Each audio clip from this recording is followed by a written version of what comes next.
여러분 반갑습니다. 오늘은 에스라가 예루살렘에 이르다 라는 제목입니다. 에스라 7장 1절에 2일 후에 바사왕 아닥사스다가 왕위에 있을 때에 에스라라 하는 자가 있으니라. 그는 스라야의 아들이요 아사라의 손자요 힐기야의 증손이요. 이제 에스라 7장에 에스라가 등장을 합니다. 제2차 귀환을 인도한 사람이죠.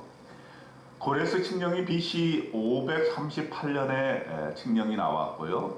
그러고 나서 스룹바벨 성전 제2차 성전이 완공이 된 후에 제2차 귀환이 에스라로부터 일어나게 됩니다. BC 458년에 있게 되니까 칙령이 있은 후에 약 80년이 지난 이제 완전히 다른 세대가 이제 등장을 하게 된 것입니다. 이미 바벨론에서 사는데 익숙해진 제2세대가 이제 예루살렘으로 귀환하게 되는 것입니다.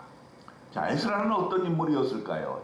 7장 6절에 보니까 이 에스라가 바벨론에서 올라왔으니 그는 이스라엘의 하나님 여호와께서 주신 모세의 율법에 익숙한 학자로서 그의 하나님 여호와의 도우심을 입음으로 왕에게 구하는 것은 다 받는 자이더니 그랬습니다.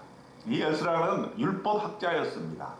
이건 무슨 말을 얘기합니까? 이게 성전이 파괴되어서 바벨론의 포로로 끌려가 있을 동안에는 성전 중심의 예배를 드릴 수가 없었습니다. 그래서 성전 중심의 종교에서 유대교가 이제 율법의 종교, 즉 성경책의 종교, 말씀 중심으로 변화하고 있다는 것을 우리가 볼 수 있겠습니다. 그러면서 그는 제사장 역할도 감당하였습니다. 제사장이면서 동시에 학자였던 것이죠.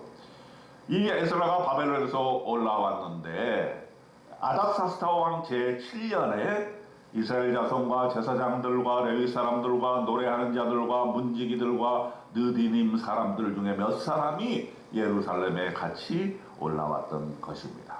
첫째 달 초하루에 바벨론에서 길을 떠났고 하나님의 선한 손에 도우심을 입어 다섯째 달 초하루에 예루살렘에 도착했다.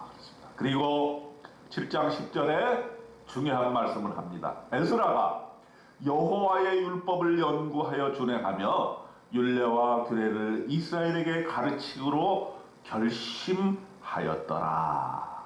에스라의 역할, 2차 귀환의 목적, 이것은 바로 하나님의 말씀을 가르치는 것입니다. 그리고 그것을 순종하고 준행하게 만드는 것, 이것이 바로 이스라엘 나라를 회복시키는 가장 중요한 핵심 과제였던 것입니다. 이제 성전은 다시 재건축되어서 완공이 되었습니다. 이제 해야 될 일은 무엇입니까? 말씀 중심의 말씀을 깊이 연구하고 그 하나님의 말씀대로 삶을 삶으로써 이스라엘이 하나님의 백성으로 회복하게 하는 그 중차대한 사명을 에스라가 갖게 된 것입니다. 그런데 에스라는 그 이방왕, 이방 땅 바벨론에 있을 때에 왕에게도 인정을 받았다 그랬지 않습니까? 아닥사스다 왕이 조서를 내려주었습니다. 우리나라에 있는 이스라엘 백성과 그의 제사장들과 레위 사람들 중에 예루살렘으로 올라갈 뜻이 있는 자는 누구든지 너와 함께 갈지어라. 이렇게 왕이 협조적으로 나왔습니다. 누구든지 예루살렘으로 귀환하고자 하는 자는 다 같이 가라. 뿐만 아니라 예물을 가져가게 합니다. 성전 제단에 드릴 예물, 하나님의 뜻에 따라 쓸 예물, 나머지 마음대로 쓸 수 있는 예물들을 에스라에게 함께 보냅니다. 24절에 보니까 내가 너희에게 이르노니 제사장들이나 레위 사람들이나 노래하는 자들이나 문지기들이나 느디님 사람들이나 혹 하나님의 성전에서 일하는 자들에게 조공과 관세와 통행세를 받는 것이 옳지 않으니라 하였노라. 예, 성전에서 일하는 사람은 면세가 되는 것입니다. 제사장, 레위, 노래하는 자, 느디님 사람들 다 면세를 해줌으로써 하나님의 일에 충성 봉사할 수 있도록 이렇게 만들어 주었던 것입니다. 에스라는 이 모든 것이 하나님의 은혜인 것을 깨달았습니다. 27절과 28절에 보니까 에스라는 이렇게 하나님을 송축합니다. 우리 조상들의 하나님 여호와를 송축할지로다.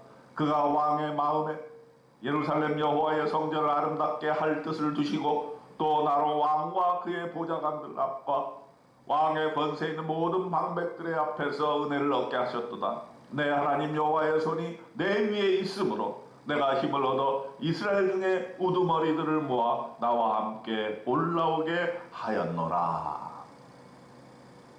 이제 회복의 기초가 형성이 된 것입니다. 하나님께서는 에스라를 통해서 그동안 잃어버렸던 율법 하나님의 말씀을 회복하게 하시고 그것을 가르치게 하시고 그것을 온 백성이 지키게 함으로써 이스라엘을 회복하게 만들어 주셨던 것입니다. 오늘 하나님께서 에스라 7장을 우리에게 오늘 아침에 말씀으로 주신 이유가 무엇입니까? 우리가 매일매일 이렇게 한 장씩 하나님의 말씀을 상고하고 배우고 또 그 배운 말씀을 세상에 나가서 가르치고 복음을 전하도록 하나님께서는 우리에게 격려해 주시는 것입니다. 이것이 다 하나님의 은혜입니다. 오늘도 에스라가 하나님의 말씀을 가르치기로 결심하고 살던 터전에서 떠나서 예루살렘으로 귀환한 것처럼 오늘도 우리가 하나님 앞에서 마음에 결심하기를 원합니다. 하나님의 말씀을 연구하고 오직 하나님의 말씀을 우리의 삶의 기준으로 삼고 그 말씀을 통해서 순종함으로 우리의 인생이 하나님의 뜻에 부합하는 귀한 인생이 되시기를 주님의 이름으로 축원드립니다. 아멘.